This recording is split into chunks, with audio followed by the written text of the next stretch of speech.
गरुड़ और कौवा की कहानी हिंदू पुराणों में एक प्रसिद्ध कथा है जो शक्ति, घमंड और विनम्रता के महत्व को दर्शाती है। यह कहानी इस प्रकार है। गरुड़ और कौवा की कहानी। गरुड़ भगवान विष्णु का वाहन एक बहुत शक्तिशाली और विशाल पक्षी था। उसकी पंखों की ताकत इतनी ज्यादा थी कि जब वह उड़ता तो आंधी और तूफान जैसे प्रभाव पैदा होते थे। गरुड़ की सुंदरता और शक्ति के कारण उसे सभी पक्षियों का राजा माना जाता था। उसका गर्व भी उतना ही विशाल था जितनी उसकी ताकत थी।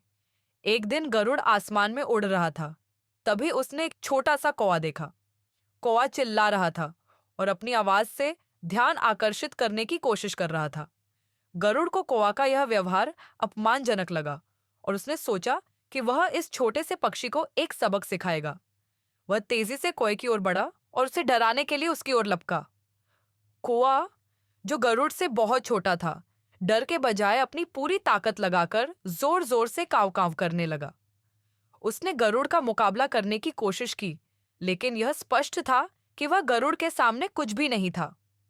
गरुड़ ने अपनी विशाल पंजों से कौवे को पकड़ लिया और उसे नष्ट करने का विचार किया।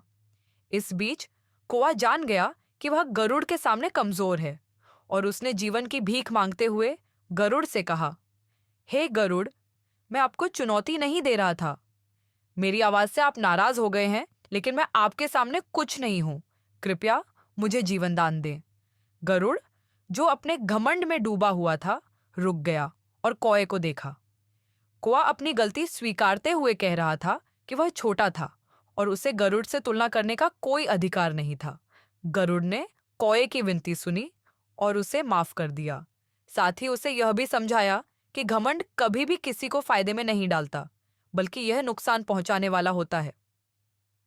कौवा गरुड़ से जीवनदान पाकर बहुत ही विनम्र हो गया और वह अपनी जगह से उड़ गया, सीख लेकर कि अपनी सीमाओं का सम्मान करना चाहिए।